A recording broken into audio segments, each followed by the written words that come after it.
The Western Schism, which lasted from 1378 to 1417, is immediately preceded by another historical oddity known as the Avignon papacy, in which the Bishop of Rome, the Pope, resided in France rather than his diocese in Italy. This arrangement was a political maneuver by the French King Philip IV in a bid to influence the papacy. After nearly 70 years of French power, St. Catherine of Siena successfully convinced the current Pope, Gregory XI, to return to his diocese in Rome. But though this marked the end of one controversy, it quickly devolved into a new one, when 1 year after returning to Rome, Gregory XI died. As the cardinals began their conclave to elect Gregory's successor, their political ambitions lent them to the idea of a pope who was willing to return the papacy to Avignon, where the cardinals had enjoyed great prestige. But when the new pope, Urban VI, was elected, he declined, choosing to stay in Rome, as well as badly managing his relationship with the cardinals through attempts at reform, but mixed with arrogance and a dismissive attitude. Despite the election of one pope already finished and over with, the disgruntled cardinals began sowing doubt that the election of Urban was valid. Many of the cardinals, especially those with French backgrounds, departed that same year, in 1378, and elected a new pontiff in the person of the Swiss Robert of Geneva, who took the name Clement VII. The cardinals justified this election by arguing that because the people of Rome had strongly wanted an Italian, like Urban, that the cardinals had made their decision under too much duress for it to be valid, because they feared reprisal by the Italians.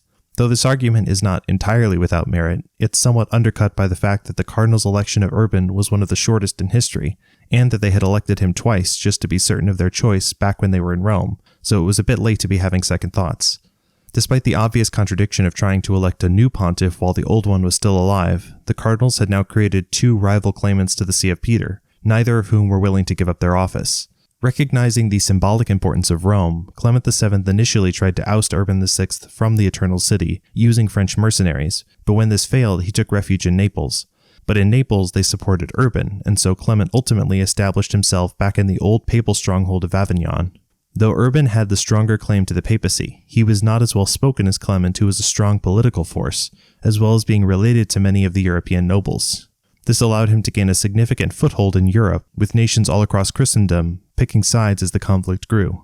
And it was not simply political forces that were divided, with well-meaning Catholics, even those we now call saints, divided in their support, with figures like St. Catherine of Sweden or the aforementioned St. Catherine of Siena supporting Urban, while St. Vincent Ferrer and St. Colette of Corbie believed in the cause of Clement. Neither ostensible pontiff would reconcile with the other or give up their claim, going so far as to excommunicate one another, with every bishop, priest, deacon, and layman having to decide who he considered to be his leader. As each pope eventually died, they were replaced by a successor, who opened the door for the crisis to continue indefinitely. By 1409, 30 years after the conflict began, Europe had had enough, and they attempted to resolve the conflict by convoking the Council of Pisa, with the consent of many bishops and monarchs, though without the consent of either papal claimant. As the council was convened, a declaration against the rival popes was announced. As the Catholic Encyclopedia recounts, 2 cardinal deacons, 2 bishops, and 2 notaries gravely approached the church doors, opened them, and in a loud voice in the Latin tongue, called upon the rival pontiffs to appear. No one replied. Has anyone been appointed to represent them? They added. Again there was silence. The delegates returned to their places and requested that Gregory and Benedict be declared guilty of contumacy, which is to say, contempt of court. But before continuing the history of what actually happened at this Council of Pisa, it's worth pausing to note that the legality of this whole situation at this point in time is a bit dubious from a theological perspective.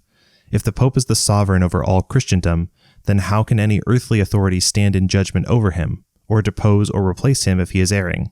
Furthermore, councils which are not approved by the Pope, or at least are actively opposed by him, are generally considered invalid, such as when Pope Leo the Great noted that the Ephesus Council of 449 was a robber synod rather than a council. For us Catholics today, this tension must also be read in the light of Vatican I, which notes in Session 4 that they stray from the genuine path of truth, who maintain that it is lawful to appeal from the judgments of the Roman pontiffs to an ecumenical council, as if this were an authority superior to the Roman pontiff. Thus, efforts that would seek to moderate the authority of a pope via an ecumenical council can rapidly lead to the heresies of conciliarism or Gallicanism, ideologies which seek to shift ultimate authority away from the Roman pontiff into the hands of the bishops collectively, or of secular powers, believing that things like general councils can stand in ultimate judgment over even the Pope.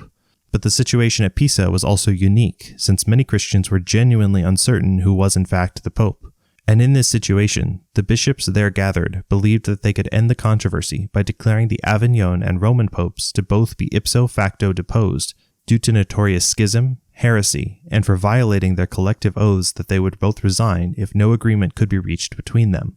The Pisa Council then elected their own successor to Peter, who took the name Alexander V. Clever members of the audience might be able to see where this is going, but telling the rival papal claimants that they were not the pope anymore did not end the controversy, but instead simply resulted in 3 rivals instead of 2. Before we continue, if you're enjoying this video and you want to help me make more videos like it, please consider supporting me at catechesisvids.com. Now back to the 3 popes. After the election of Alexander V, there followed another decade of uncertainty. The only way to end this controversy was by finally soliciting the 3 branching papal candidates to give up their position for the good of the Church. The current purported popes were now Gregory XII in the Roman line, Benedict XIII in the Avignon line, and John XXIII, who had succeeded Alexander V of Pisa. As another gathering attempting to end the controversy loomed in the form of the Council of Constance, support for John XXIII began to fall apart, and Holy Roman Emperor King Sigismund pushed for the idea that all 3 claimants should abdicate. This was easier said than done, but Gregory XII at least chose to step aside. Unfortunately, Benedict XIII and John XXIII were a bit harder to pin down.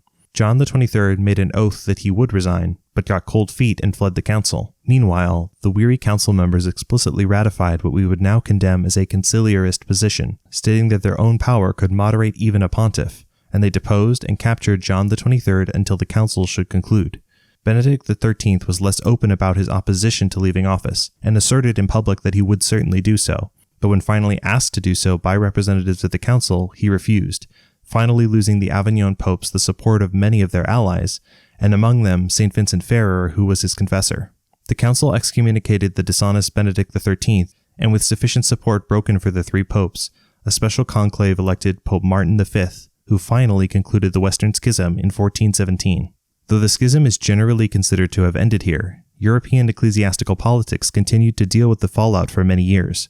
For one thing, because Benedict XIII had ultimately refused to give up power, he successfully had 2 more successors, though they don't really matter because almost no one took them very seriously. Additionally, though Martin V chose not to ratify the articles from before his election, those ones explicitly endorsing conciliarist theology, the influence of this movement still led to clashes between popes and councils during the 1400s. But these disputes never grew to the previous levels of chaos. Today, it's a matter of some debate which pontiffs were true popes during this period. But the Roman line of Urban VI to Boniface IX to Innocent VII to Gregory XII, and finally to Martin V, is generally given the strongest credibility. And if you go to the Pontiffs section at the Holy See's website, that's how they choose to list it, making a total of 267 popes, including Pope Leo XIV. The story of the Western Schism is ultimately one that highlights the divine origins of the Church, since even serious internal disputes about the person of the Pope himself were not ultimately able to break apart the Church. All 3 lines, either directly or indirectly, passed on their claim to a singular successor, who carries on the divine promise today that hell shall never triumph over the Church.